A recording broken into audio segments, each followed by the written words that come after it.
Hello again. Welcome to another episode of Northern Spotlights with me, Terry McStay. It's good to see you again. So today, unlike many of our episodes, I'm not talking to one person, as you can see. I have three fabulous guests today, because today we're going to be talking about something that I think we're probably all thinking about and perhaps worried about, and that's AI.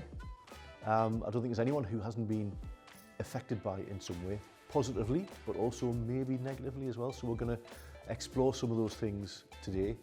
And to help me do that, I have three people who know that a lot more about that area than I do. So we have Pete. Hi, it's Pete Johnson. I'm the CEO of a company called MConnected Limited. We're an asset intelligence business, and we've been in AI for about 3 years, in and out of AI. And we look at the more industrial side of AI with sensors and ETC working in space, utilities and transport. Thanks, Pete, and we'll find out a lot more about that in a second. And we have Ian. So my name is Ian Wright. I own a company called New World Designs, and we make huge big camera systems for feature films, movies, and we also have a 3D scanning department where we create something called Gaussian splatting. So that's where we put a lot of cameras in a room, and then it guesstimates and makes a 3D model of the environment, and it comes out with production quality. So we also have a hire company and different things to do with the film and TV industries. Thanks, Ian. And then also Dan. Hiya, I'm Dan from Persona Dynamics.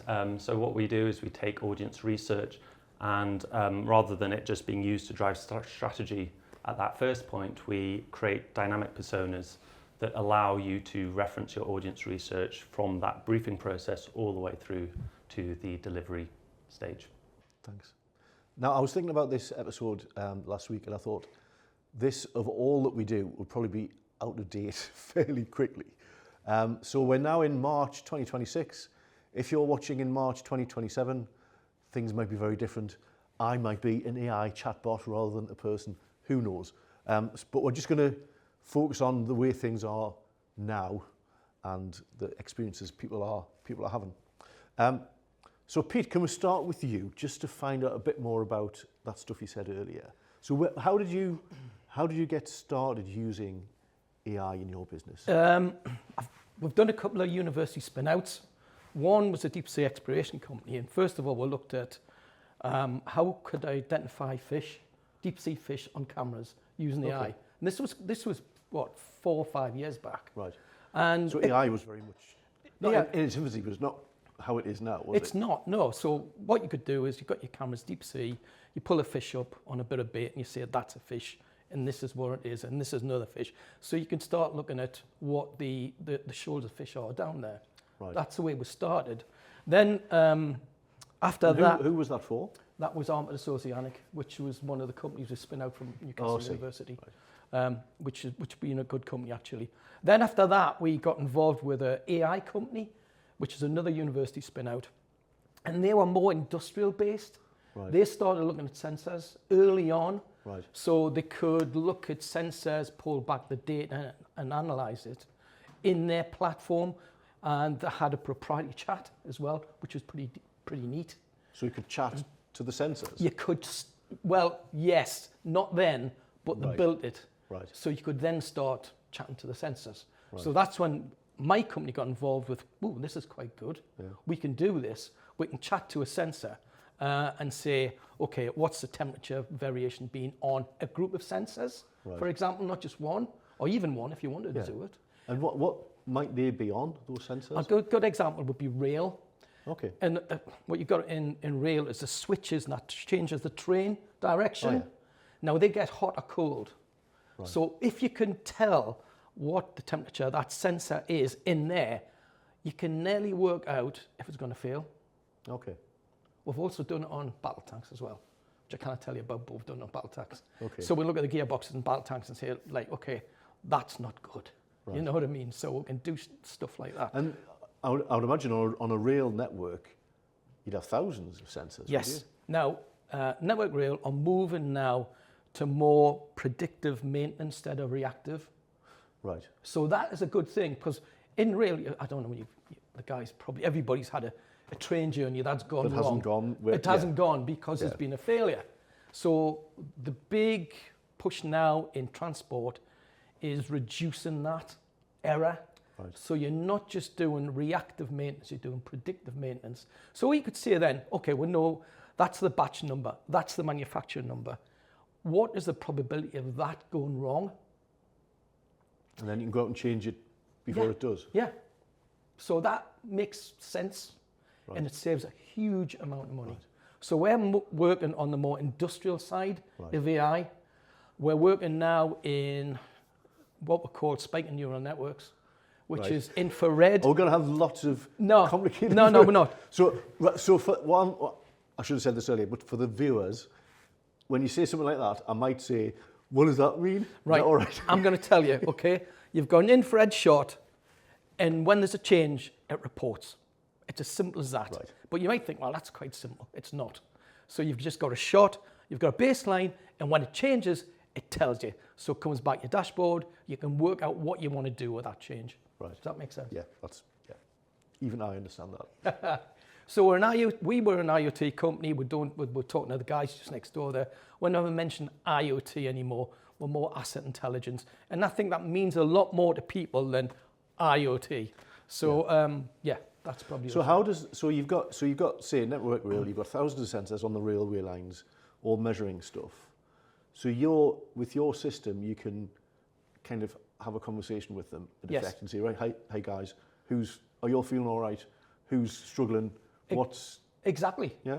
So you could pick your phone up and you get your data back through the cloud, wherever you want to do. You've got your phone and you say, tell me the change in temperatures of these batches of sensors in the last 24 hours. Right. And it trundles away, bang, bang, bang, bang, bang, and gives you it.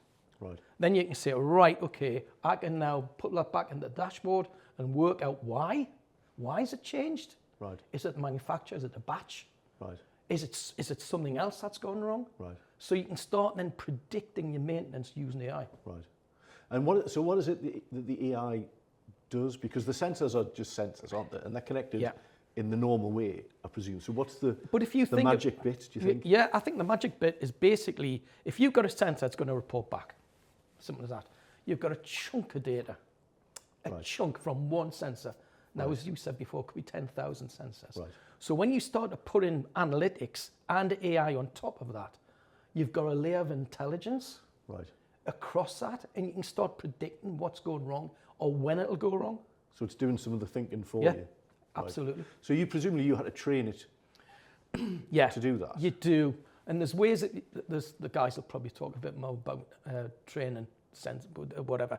There's ways to do that more automatically these days. When we first started off, it was hard. Right. It was hard because what you had to do is you've got your data level, then you had to take it off the data so it wasn't reporting anymore, train it and put it back on. There's Right. ways now you don't need to do that, Right. which is moving quite a way forward. Right. So we're not talking ChatGPT and all that kind of stuff. We're talking kind of real industrial applications of Yeah. AI to But do there's- things that you couldn't do otherwise. Exactly, but there's a chat on the back end. There's always sort of an agent or something Right. like that that'll give you your nice, clever interface with the individuals looking. Right. That's there. That's quite good. Yeah. But we, like I say, proprietary stuff now. We're not using anybody else's, which is good. Right. Right. So, and I would imagine the applications are just Massive. so manufacturing plants and I guess the road network with fog detectors and all that kind of stuff. could Yeah, be- we won a bid from the Department of Transport. It was only phase one, wasn't huge, about what we could really do in terms of the rail networks. And they were astounded about what could be achieved. And also, this stuff is not really massively expensive compared to some of the big systems, the big enterprise systems that you had to build, say, not even 6 years ago, 4 years ago. We can build stuff now in AI, which would take a group of developers 6 to 8 weeks. Right. We can do that in 2 days. Right. And is that the big shift that's happened? Massive Yeah. shift, Terry. It's a huge quantum shift. And I'm not saying that the developers are knackered here, but what I'm saying is you can build what you want Yeah. online using different agents really quickly, and you can talk to, there's one called Claude. So we did Yeah. one the other day. We said, right, okay, Claude, I want a set of code to bolt into this, And Claude buggered off and found it, came back and said, put that in, and it was wrong. So went back and said, doesn't work, and it was fixed within 2 hours. Yeah. Can you imagine having a group of developers in a room? Yeah. They'll be there for days. Yeah. And they would have meetings. Then another meeting. Then it was all done. And then have to stop for tea breaks. Tea breaks, the whole lot. Custard creams. Custard creams. You've got to have your custard cream with your developers. They don't work if I haven't got custard creams. Well, we've got Kit Kats coming apparently. Kit Kats. So that's where everything is moving now. It's so quick, very quick. So even just in the last year, you must have seen big changes. Massive changes, massive changes. One thing I've noticed, and people think I'm quite boring because I watch Bloomberg a lot on AI. Okay. There's a lot of people being made redundant in AI. Yeah. And I think, and somebody quoted me, there's 180,000 in Q3 last year redundant. Really? And that's in different big sectors. areas? It's normally the big houses. Right. Because I think they've turned around and thought, we don't need all these people. We're going, shall we say, resource somewhere else? Is that going to bite them on the backside, do you think? When they Terry, realise that actually we do need these people? Terry, it's a good question. I can't answer it. My feeling is things are moving so quick that you probably don't need them back. Right. And if it's going it's going like that at the minute. I've seen nothing like it ever. And I call it the year of fragmentation. Right.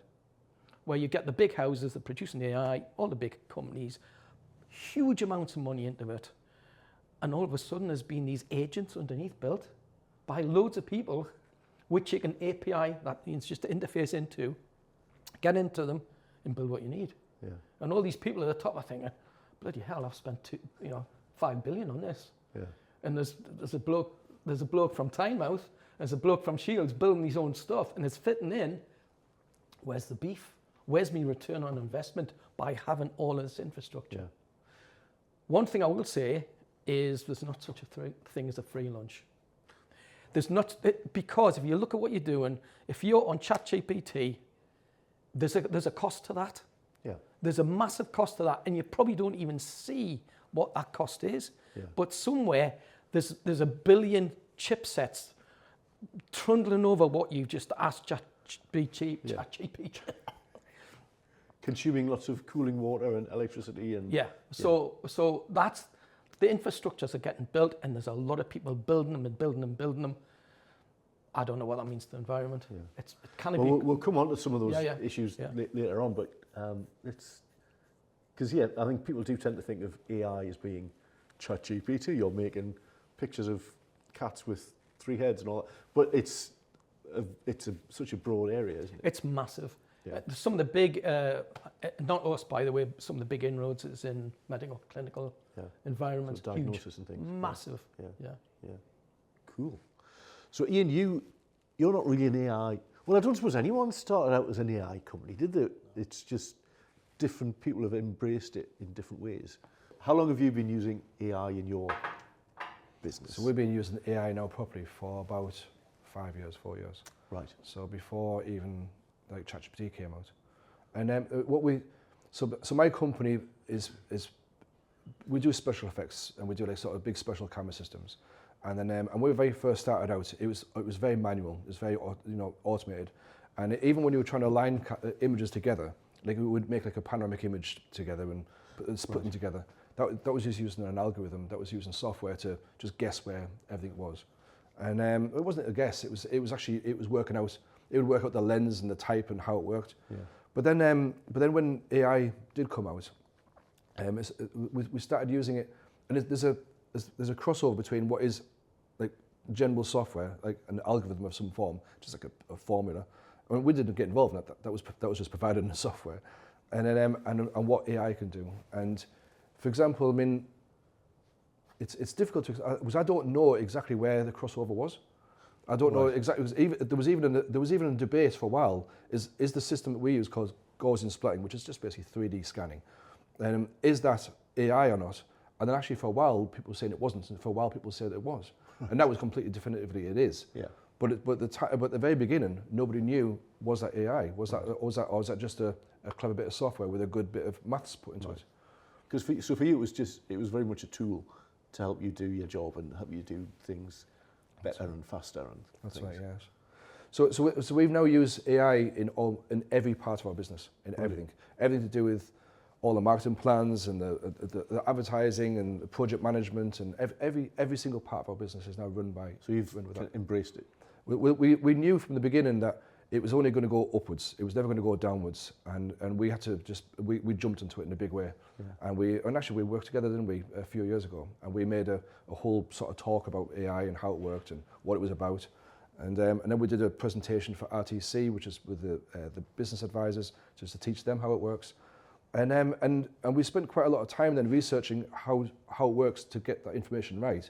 And we realised we could use it massively in our own company. Yeah. And it made a huge difference, a huge help.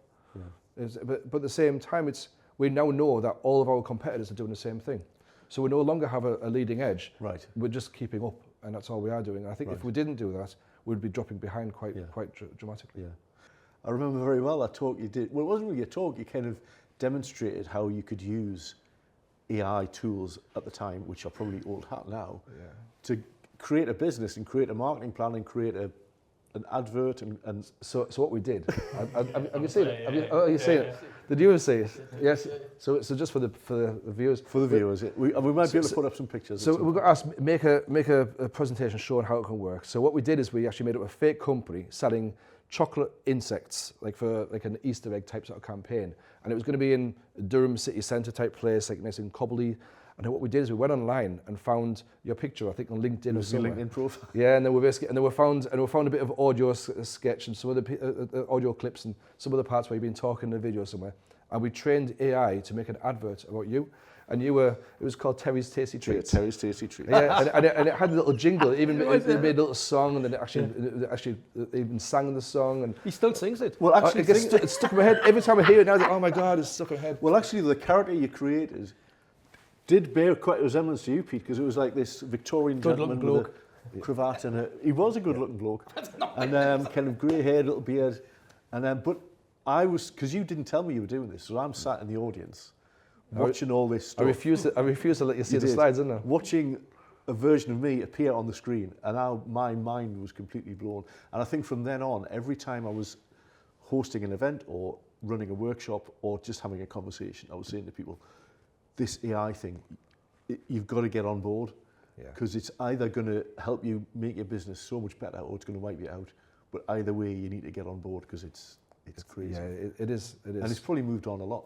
I mean, actually, I had a look back at that the other day, and I looked at it and I thought, oh, that's a bit ropey. Yeah. It's not very good, really. That was only not even 18 months ago, was it? Yeah, I mean, actually, Sora came out on Valentine's Day 2 years ago, and it's now March the 10th now. So really, it's only 25 months old. Video creation in AI, and it's now got to the point where that's what we do as a job now. And I can't tell the difference between real life and AI. Right. And even like family members will send me it and say, "Is this real?" I have no idea. I can't tell. Yeah. And you think, well, if I can't tell, then someone like my sister or somebody who's not technically minded certainly won't be able to tell. Yeah.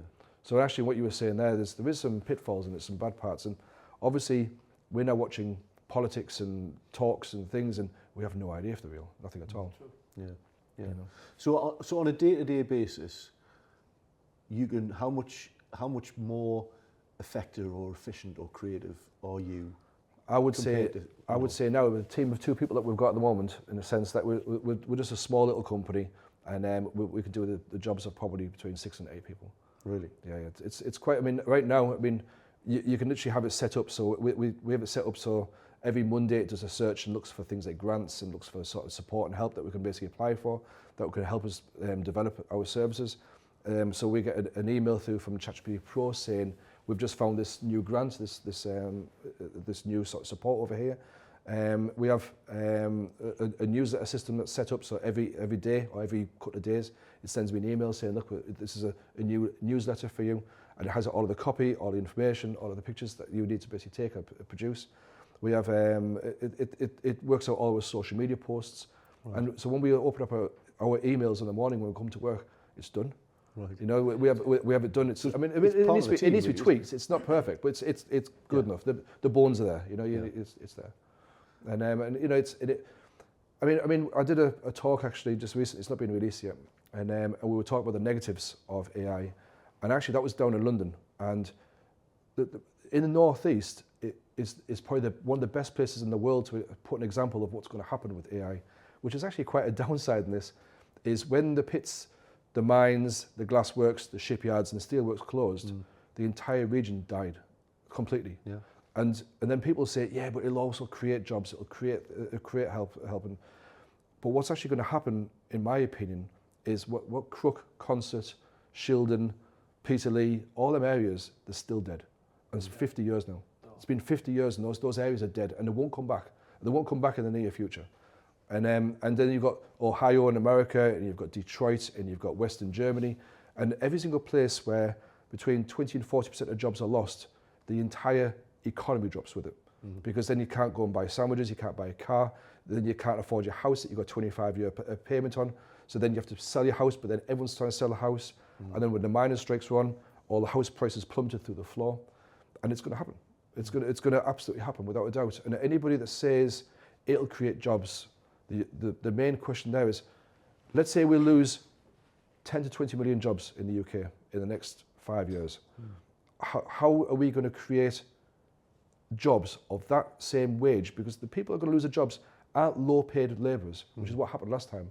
And when a low-paid labourer lost a job, they dropped into benefits and support.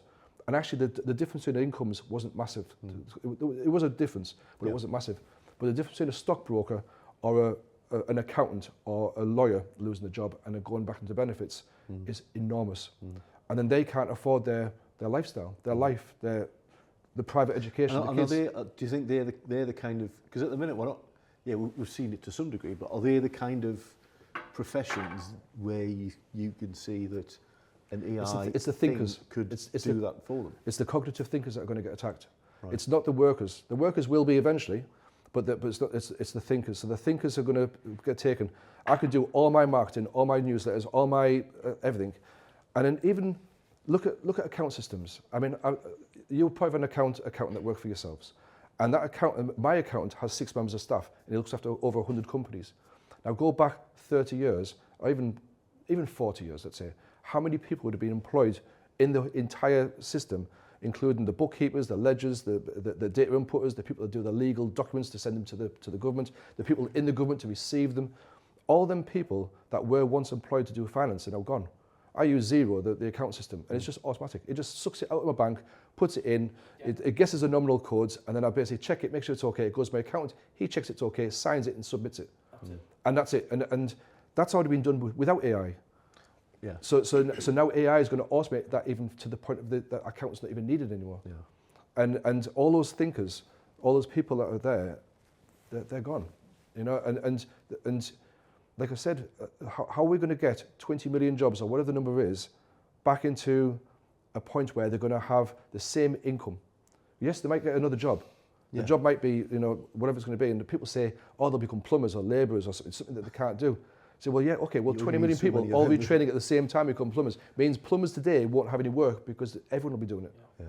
And, you know, it's... I remember, because I do remember when there was your talk and there's various other people who did kind of presentations. And it did remind me of when the internet first came along. It was that kind of monumental and nobody really knew what the effect was going to be. But you think back to like 1990, for instance, well, life was unrecognisable then compared to now, and it's probably a similar sort of... It's not, shift, it's totally different. Is it? Yeah, totally. I think it's totally... Yeah, really? So when the internet came out, few people had computers, nobody had laptops, there was no such thing as mobile phones. The internet was sparse at best.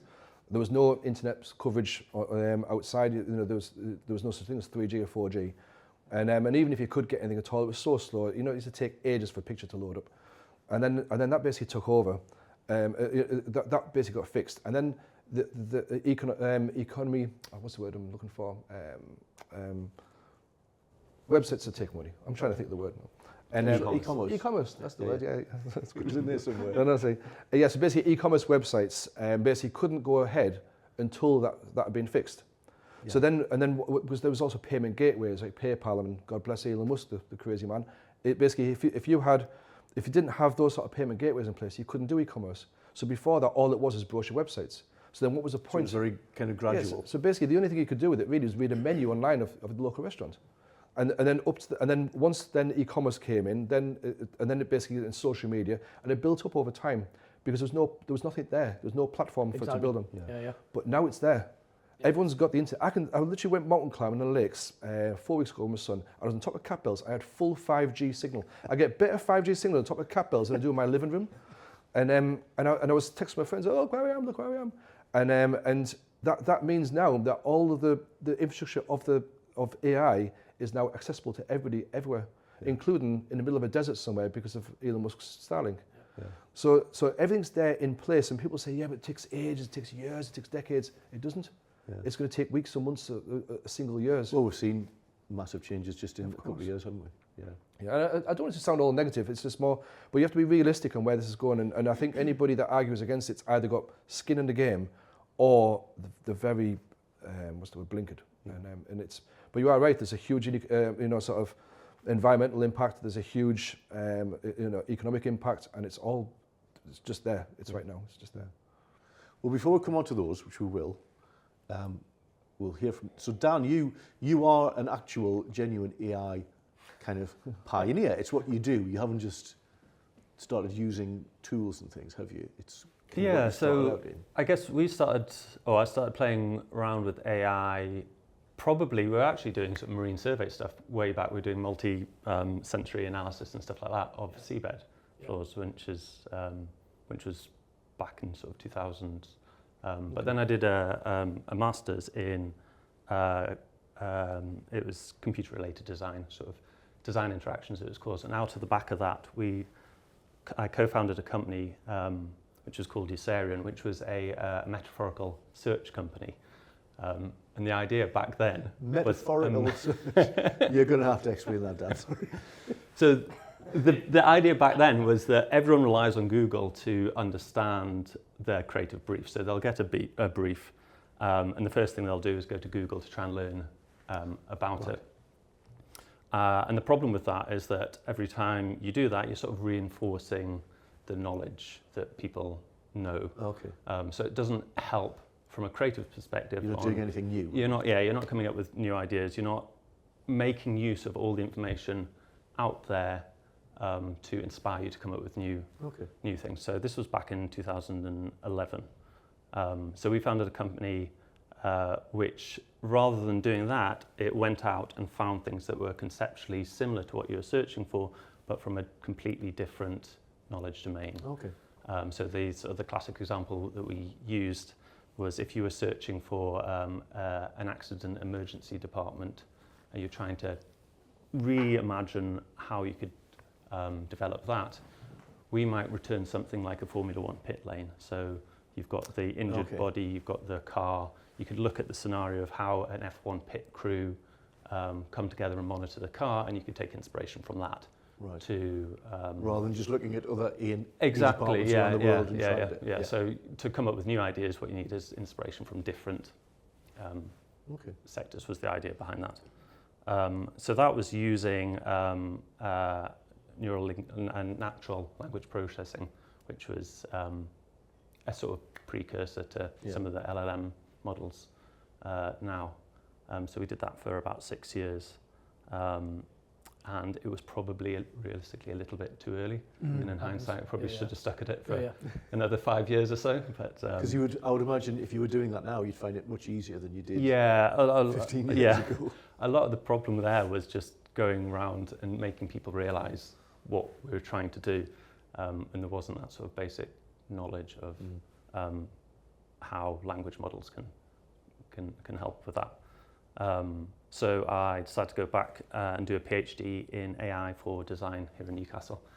And the idea there was it's an industry-led PhD, so I was going around different creative agencies and looking at how they work from brief to delivery and how they sort of managed that process. So it's more of a process take on it, which, yes, I started doing this in 2018. And some of the agencies were like, "We're creative. We don't have a process. It's more, you can't pitch the process. It happens. So I started at that point, going through different agencies and trying to map out how they would go from that briefing process to actually delivering their final brief to their client, and the different stages that the process would go through. I'm cautious about using process, but and the idea was to look at that and find the bits that annoyed them and they didn't like doing or were really repetitive, and could start using AI to help. Right.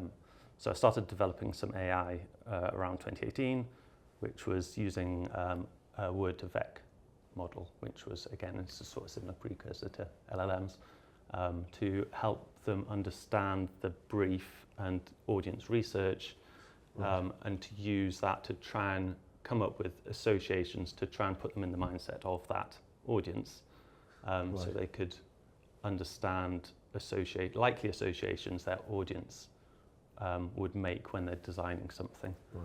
And was that the bit that they didn't really like doing? So you were trying to find a way to... Yeah, I think what I saw was that you get a brief and it would go all the way through, and quite a lot of the time they would either get so much research that they wouldn't really know where to start. So these big companies have done loads and loads of audience research and paid for lots and lots of different reports. And then to go through that, you've got like some of the agencies had like a 2-week brief turnaround time. Right. It's like, we need a concept to stick in front of the board. Right. Can you come up with some design concepts? Right. It's like, I mean, it's going to take you a month just to read through some of this research. So the idea behind that was just to be able to digest this research and find things that might spark different ideas from that creative perspective. So yeah, at this point we used the word effect model, which helps break all this information down and allow them to put in queries and just sort of see what things, and it would return words that corpus of data would show as sort of likely relationships, and they use that to create mood boards and come up with ideas and stuff like that. And I imagine that's become a lot more doable now. Yeah. So I guess, halfway through the PhD, then ChatGPT launched, and Sora came out, and great, was like, that makes my life a lot easier. Well, the initial response was, there's no point doing this anymore, is there? So was that a threat to you, was it? Yeah, completely. At that point, I was like, oh God. I don't know. Yeah, my approach was coming in. I'm going to build these AI things to help the design agency. So now they're all off doing their own thing with their own models. I was actually on the train on the way down to BSC, which is an expo down in London for the film and TV industry, as Sora got released. And I got about 20 texts. Have you seen this? Have you seen this? Have you seen this? Oh my God. Like the avocado chair and stuff like that. Yeah, that was Dolly. There was an Asian girl walking down the street, and there's like all of the reflections in the water. Oh, yeah. And basically we looked at it like, oh my God. And then we got down to BSC, and that's everybody talks about it. It was like nobody was talking about anything that was at the expo. That's all was talked about. Because we all knew what it means. We all knew that, like, look, there's a point where our job's not needed. And it sounds very negative, but it is true. You know, it might not be tomorrow, but in 5 or 10 years, it will be there. Coming. Oh God, yeah. Yeah, I mean, yeah. But you've managed to avoid that so far anyway, and actually turn it to your advantage. Yeah, so I think, from the PhD perspective, it was like, actually, I can make the most of this. I've got all this research of the pre-AI, how agencies function. I'm just going to see what they do, and see how that process changes now that everyone's starting to use AI in their process. So I was going back to the agencies that I'd studied with, and just sort of looked at how they were adopting it and how they're sort of justifying that process. So like the ones that were sort of fairly resistant to AI to start off with were like, we've just, like you're saying, we've just got to do this to keep up with our competitors are doing it. So we pride ourselves at being at the forefront of design and stuff like this. So we've got to do it now. And just watching how across like large design agencies that had multiple departments, from sort of strategy to sort of like doing all the different packaging layouts and stuff like that, how they were adopting it at every level, but it was like a bottom up, because management didn't quite know at that point, quite how to deal with it. So there was like people using it for coming up with action script code for animating the logos and stuff like that. And then strategy was using it for sort of So they were doing the just research. And so uses everyone for was it finding their own Yeah. uses for it. So it was very much like a sort of a bottom-up. Yeah. So do you think use case drives adoption? Ooh, there's a good question. Because I think some of the companies we've talked to, they need some of the smaller companies, not such of the big companies, they need a use case. Say, well, we've heard about this AI. All right, then, what the hell are we going to do with it? Yeah. Where's it going to fit into an organisation? And It's like finding a job for it, isn't it? if you look at the use, if you look at the pain barriers of a business, Yeah. and you say, well, okay, if you ask them, let's have a look. Where's your pain barrier? What do you need to try and do? Where are you failing? Yeah, okay, this might fit in there if you do this with AI. I'm not saying it will, Yeah. but seeing you've been trained in it, I've been told, and I want to ask you if you know, is AI, the first papers in AI came out in 1959. Is that, am I right? That's probably I'd true. say to some probably, degree. yeah. I mean, neural networks have been around for Yeah. a long time. Yeah. I remember coming out of high school and there was different neural networks for doing sort of image recognition on, like I think it was So butterfly it's not, wings or it's something. not a So new it's concept, new it's thing, just gone like that. Yeah. What's the name of the godfather of AI that was on CEO Diaries? Oh. I can't. Is it? I can't remember the name now. But he basically. We'll find out and put it on the. Yeah. We'll edit it back in. Yeah. Sorry. We'll edit it back in. Yeah. Basically, he's been doing it since the 70s, 60s and 70s as a professional level, and he was there talking about it. But he used to be then the head of Google's AI, and then he left, and he's now actually set up his own little thing. All he's doing now is just basically trying to warn people, I suppose. The good bits and bit bits about what AI can do. Yeah, yeah. Ah, yes, yes. So what is it your now your business, Sonar Dynamics. So what does it enable your clients to do? So yeah, we going back. So yeah, there was that sort of blind spot of having all that audience research, watching the design process develop, and then getting almost to that final stage, and then someone from the client or someone, when it went through audience testing, would go, actually, it doesn't hit these points. Right. And you'd have to go back and redevelop the process. So design agencies, quite often you see them come up with 2 or 3 different paths in parallel, so you can test stuff, so you're not wasting your time as the different design paths develop. So what we've developed is a way to take all that audience research, build AI personas that you can show at your designs, you can test your strategy with it, you can share it amongst your team, so you're all referencing that one knowledge base, if you like. Right. And then at the end of the creative brief, what traditionally happened, it was just that you pass it back to the client would go out, and you'd lose all the learnings there. Right. So rather than that happening, what can happen now is you can carry on informing that knowledge base, so the people that might have worked for the agency might have left, and all that understanding is sort of lost, but you've now got this continuous point of reference for that user or to bounce ideas off. And when you say persona, it's kind of an archetypal customer. Yeah, so what does a typical customer look like, or a number of typical customers? Again, one thing we've kind of discovered is that there isn't really, so you have an archetype persona, but it depends on what you're trying to sell. Like, you can segment an audience in so many different ways. Yeah. So part of the process that we've got a segmentation process that we can look and say, actually, what are you trying to do? And come up with a better way or different ways to segment your audience. So you might be trying to launch in a new region. You might be actually coming up with a completely different product, but have the same brand. And so part of that is understanding how you can segment your audience in different ways. So it's not just a one size fits all. Yeah. Because I saw you do a demo of this thing where you'd created, I think, was it for a drinks company, and they wanted to test out different brands for a new orange drink or something, and you could see, right, there's this one or there's that one, and you could use your system to get some feedback on what so you can the show it. would prefer. So you can show it your sort of your packaging design or your different branding designs or whatever at that point, and then it will give you feedback as like a sort of a ChatGPT sort of style response, apart from you can drill down and it gives you a confidence score on how well backed up that response is from your research, and you can drill down and find actually where that raw research is coming from. So it can give you confidence in the response there. Because it's almost like what you're doing with your sensors. You've got this huge, vast amount of data, and you can just ask it questions, can't you? Yes. And I guess it's similar to what you're doing. So you're doing stuff that's relating to kind of consumer products and understanding customers. You're doing stuff around kind of industrial sensors and talking to huge networks, and then you're doing stuff around sort of film and media and bullet time and all that kind. So three very different. Completely. But we kind of use this term AI for, and it's almost meaningless, isn't it? Because it's so many different things. It is.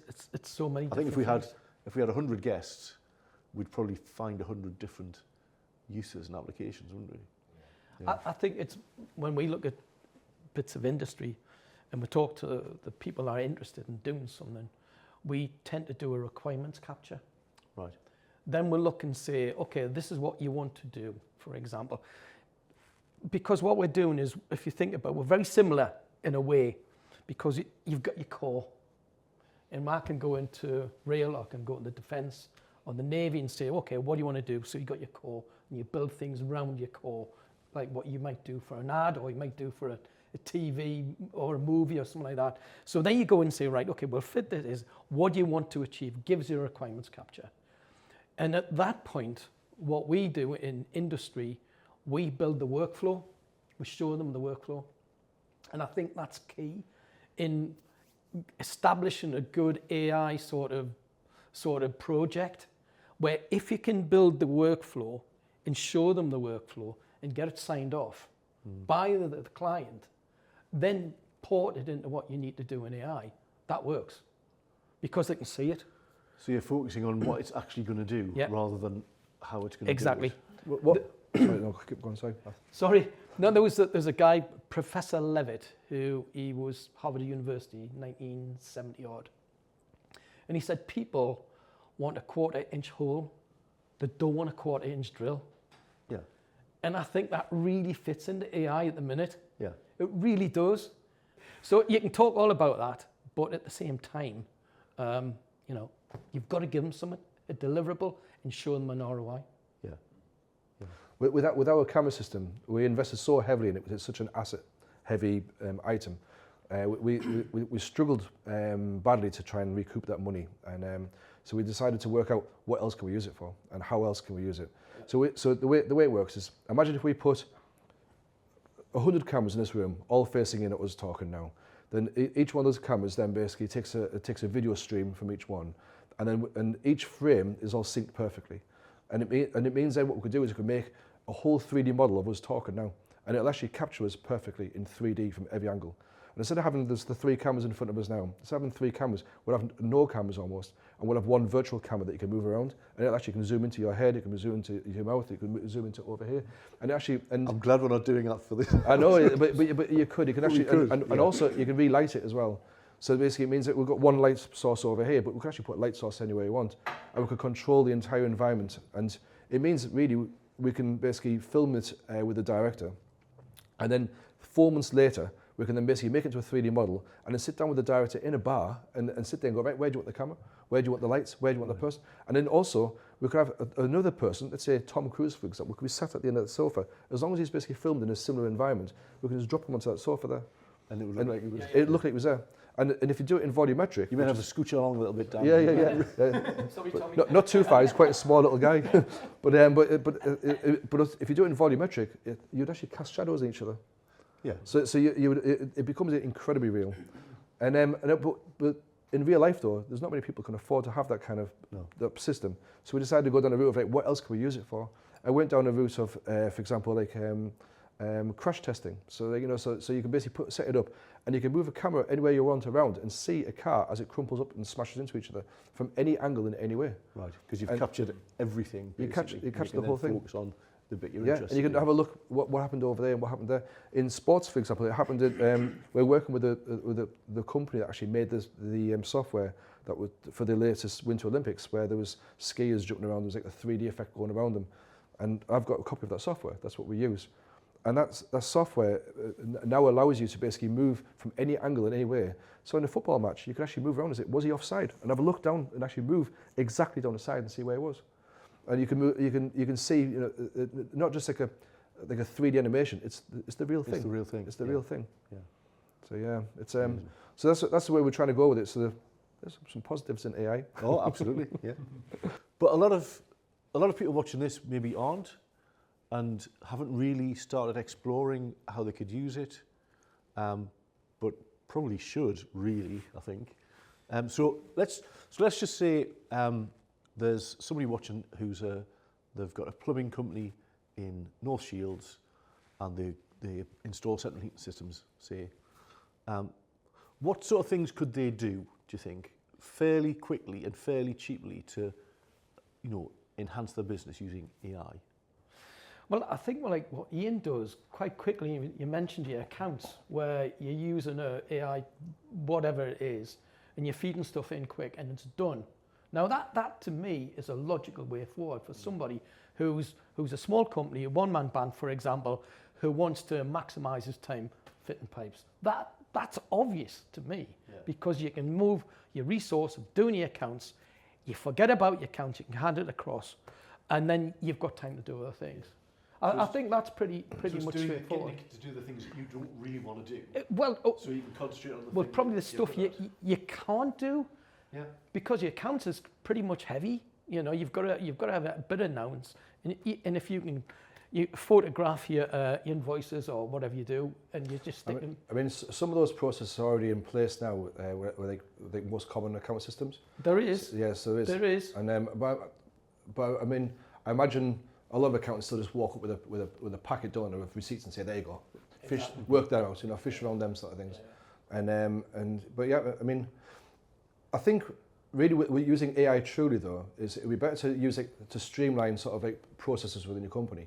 So for example, like every Monday morning, it'll basically create a report, and it'll be, let's say, your social media posts, whatever, some sort of project management that you've got on, like, you know, like what is it you need to do? Are you going to have a team meeting? What are you going to talk about? What sort of things you need to check out? And but I think really that's where it would, to me, it's automated processes, and so to try and you know, like newsletters, marketing, you know, social media posts. But when it goes, I remember you saying you'd used it to create a LinkedIn post, and it got the most views of anything you'd ever done before. Is that? That is true, but you're not supposed to tell people that. Well, yeah, that is true. That is very true. We basically, what we do is we say, look, I want to have a, if your services, you put in a list of your services, put a brain dump of what you actually do into the chat. And say, we'll just use Chat GPT here. Yeah, let's say the sort of thing that everyone's got access to. Yeah, that's like, so you could use Claude or ChatGPT or Gemini. They're all the same, pretty much, give or take a bit. But you put in a brain dump and say, look, this is my company. This is what I do. These are the services. This is the products I've got. This is my inventory of all my items. Here's a list of jobs that I do, how much I've charged for them, and then it can then work out pretty much what you do as an overall. And also you can put in the names of different people. So I've got all my staff and my freelancers wrote into it as well. So then they can say, you can do this, Tom can do this, and Connor can do this, and you can actually get it to build up a little picture of what you need to do that week. And it's obviously you can ignore some of it. You don't have to. You don't have to detail the whole thing, but it gives you a pretty good overview at 9 o'clock in the morning on Monday morning when you go into work and say, right, that's what I'm going to do. It's interesting though, because I think the way you work and your profession is technical based, where you've got an idea of what you use software now. You're using ChatGPT, you're using CRM, the whole lot. But if we come back down the line a bit more, where if coming back to your example, it's a plumbing business. You know, he gets in his van in the morning and he gets there and he puts his pipes in and he's making his money. Or she, they. So he's putting his pipes in and he's making enough money. Yeah. Does he need AI? We're obviously talking about general overview of people who are self-employed, maybe he's got a small SME company, And yes, plumbers and brickies and sparkies at the moment have got so much work on. They're literally, I mean, there's one guy that came and did my guest check on my boiler, and I said, how's it going? He said, I come in the morning, and he said, I've got about 20 messages on my answer phone. I answer the first 2, and that'll do. And he said, so maybe those guys probably aren't the right people to use as an example, but in general, though, when you use that as a demographic, as just like a self-employed person that owns, let's say, a coffee shop, or someone that basically owns a jogging club, or whatever it's going to be, they're all the same. You just need to advertise your services, get it out there, market it, basically work out what services you're going to provide, what else you can do with it. And I think the best thing with ChatGPT is ask it. Just say it. Yeah. Say, I've got a company, what would I need to tell you for you to give me best information? And it'll tell you. It'll say, I need to know how many staff you've got. I need to know what service you provide. Okay, well, this is what I've got. Anything else you need to know? Yeah. Until eventually it builds up a profile of you. Brilliant. And then it's a conversation, isn't it? It is literally. It's not like Google where you say, tell me the answer sort of thing, and it tells you it's not. It's exactly right. I mean, you obviously work in a business advisory sort of environment, and if I came to you and said, look, I'm setting up my own company, what do I need to do? And you'll say, well, what tools have you got? What equipment? What qualifications have you got? And if I told you, then you could say, well, what you could do and what you may be able to do. Yeah. And actually, that's exactly what ChatGPT can do to you as well. Do for you. Yeah. So really, it's just have a go, I think, isn't it? But have something in mind that we do a workshop that I've run a few times, which is around where we ask people to think about the part of the job that they like the least, and how could you use AI to do that, rather than what's the bit of your job you like the most, because you want to hang on to that bit, don't you? You don't want someone else to do that for you, but you want someone else to do the thing that you don't like. In my case, it's the other thing, I mean, you could do is, I mean, Dan, for example, he specialises in making bespoke and purpose-built AI systems.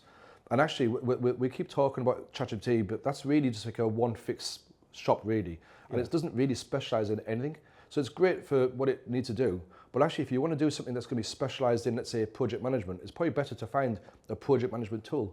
Right. Or find someone like Dan, who's basically making something that's specifically designed for that purpose. And what you can even ask ChatGPT what software is available to do this, and it'll actually say, oh, well, this is what you could do, and this is what you could use. And so it won't claim to do everything if it knows of a better tool. Well, before we met, I didn't really know exactly what Dan did. So I even said, can you please explain to me, like I'm a 12-year-old, what Dan does?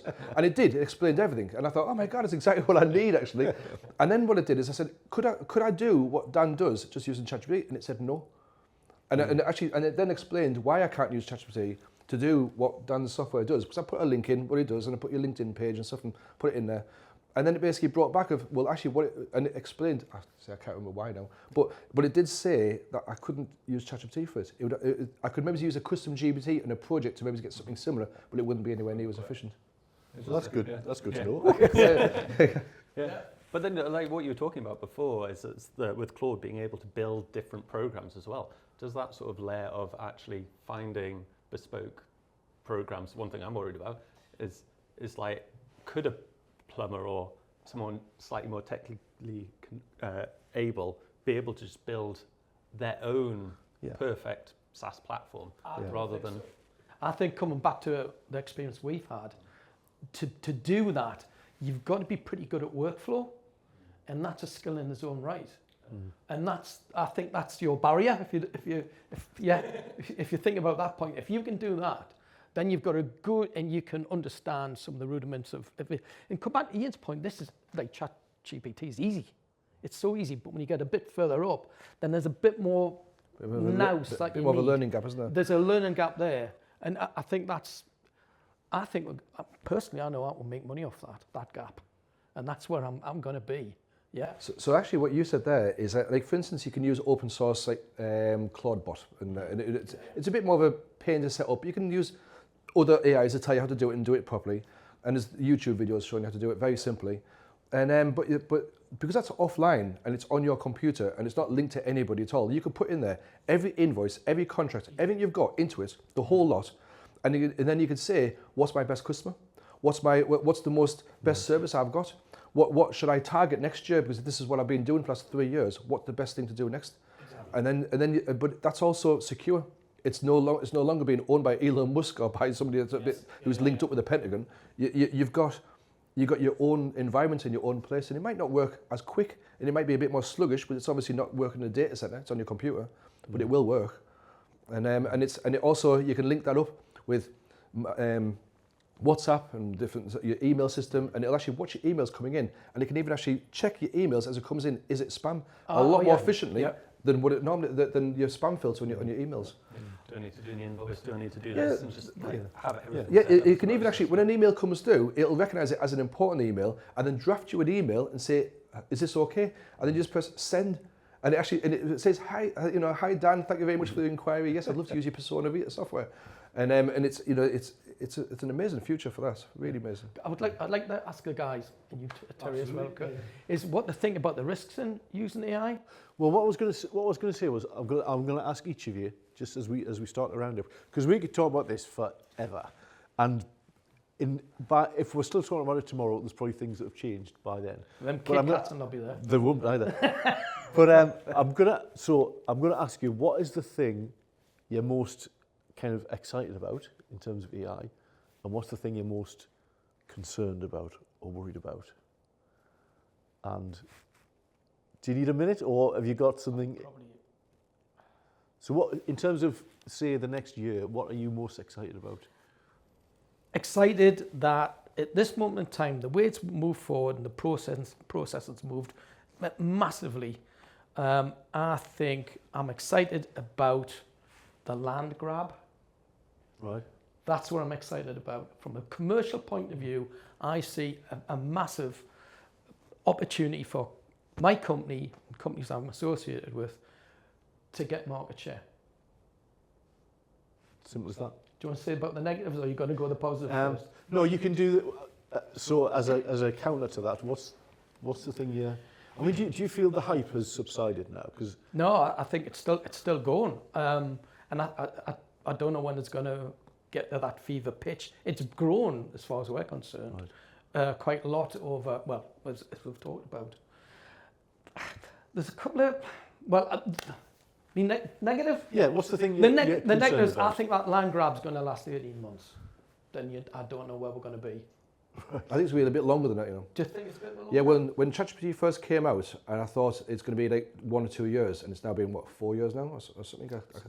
So and it's actually not quite as quick as I thought, but it will be, but it will slow off. Obviously. Well, hopefully, because I'll be retired then.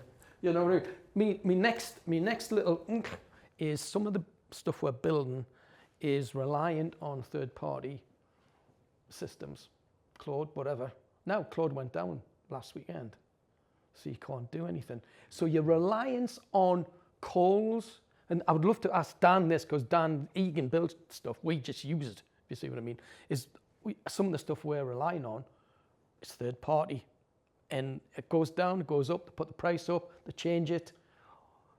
I think that's a bit of a risk. Yeah. I would love to ask Dan what he thinks about that. Yeah, I mean, I think that's one thing, is that AI is no longer just a tool. It's sort of becoming part of the infrastructure, isn't it? It's like it's necessary to function. It's embedded. It's embedded. If they turn AI off, it's like, actually, I don't know how to do this anymore. I've become so reliant on this as a process, and I think we have to start thinking about it as almost a vital resource to. Is it a risk? Which is a massive risk, isn't it? Which is when the offline stuff becomes. It's not the way you mitigate it. That, but. So what are the things you're most excited about over the next? I think we're just like watching people create. Now it's becoming able to create its own little bits of software and stuff like that. I think watching people do things that they've always sort of dreamt of doing but never actually been able to do. Yeah. And watching those little projects come about, I think is really interesting. But on the same sort of flip side of that is the worry would be like looking at creative industries. Everything, so what was once farmed out to someone else to do is being done slightly further up the chain.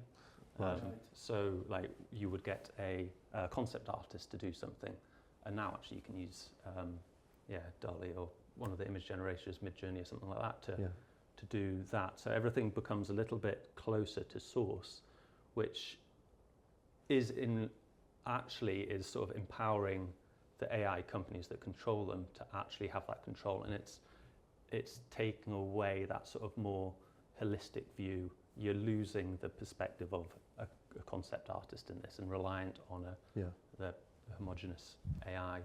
So that, in the same sort of side, it's like, it's enabling those people to do really cool stuff that they wouldn't be able to normally.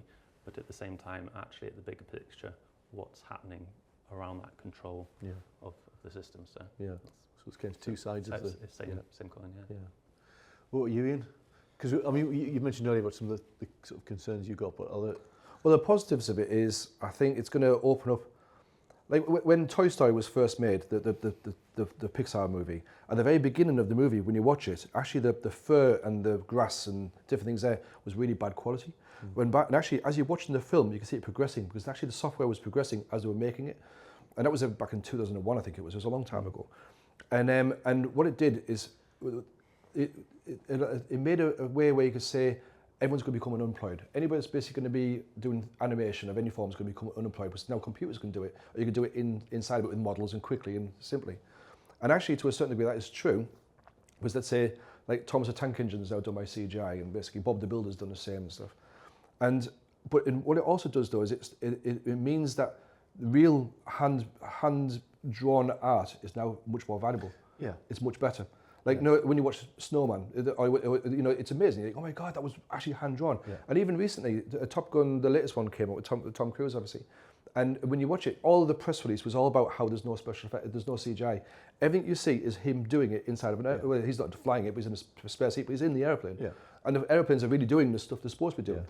Yeah. And so now has a new value that it maybe... Yeah, it actually increases the value of that. Yeah. It increases it. But what it does, though, is it shortens that market will be smaller. Like, for example, now there's hardly any cartoons done with hand animation, but the ones that are done are genuinely impressive. And everybody watches it, oh my God, it's like really cool, you know? Yeah. And you'll talk about it in a pub, but you won't talk about the CGI stuff you see.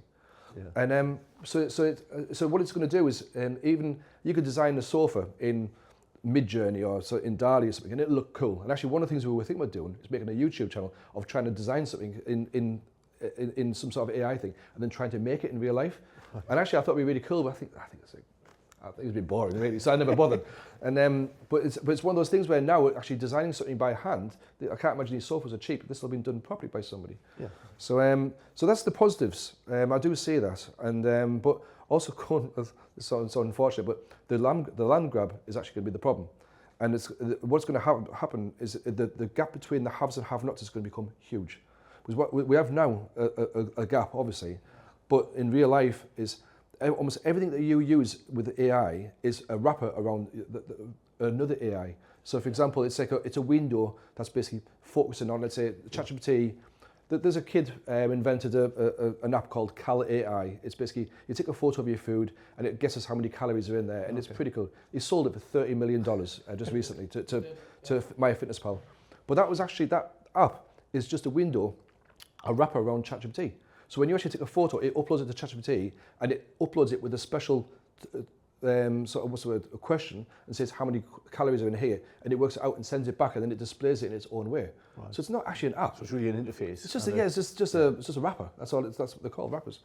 And but so the person making the money out of that isn't really him. Yes, he's made some money personally, but not really him. It's ChatGPT, because they get paid every time we do a search. And so everything funnels down to these individual companies, like in the Gemini and ChatGPT and different, all the proprietary ones, and you end up with this bottleneck of huge division.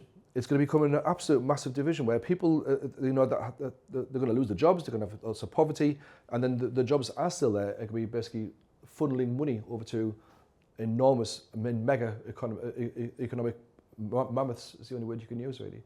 And they're going to get bigger and bigger and bigger and bigger to the stage where we've already got now Musk, who's the most wealthy man that's ever existed, and it's either him himself or another person to dwarf him in the very near future, and that's pretty awful to assume. Yeah. So yeah. So that's a good note. Is that a good note to end on? No. Let's lift on a high. It's important. It is something that often is missed when people are being dazzled by amazing pictures and. Chocolate insects, for instance. As I said, we could probably talk about this for a very long time, but that's been fascinating. It's inspired me, actually. I mean, I use AI a little bit for various things, jobs that I don't like doing, or ones that I just can't do. But it's kind of inspired me to explore it a bit more and see what else it can help me to do. And especially when you're talking about, you know, just, right, what does my Monday morning look like and planning the week. So I'm going to have a go at that. It's great when you've got ADHD, because it actually gets you to do stuff. Yeah. So, yeah. So thanks for that masterclass insight. Lots of things to think about. And for those of you watching, hopefully it's inspired you and informed you to explore things. We'll maybe come back in 2 years' time when, if we're still here, and we might all be chatbots talking to each other, who knows, which you could say would be an improvement, I don't know, we'll let others decide. But yeah, it's going to be an interesting, well, future really, isn't it? Well, thanks for that. Thanks Pete, Ian, Dan, thanks for helping to explore the future, even though none of us know what it's going to be, but it's going to be interesting to find out. And thank you for watching another episode of Northern Spotlights. Do subscribe, do hit that like button, and we'll see you again on another episode.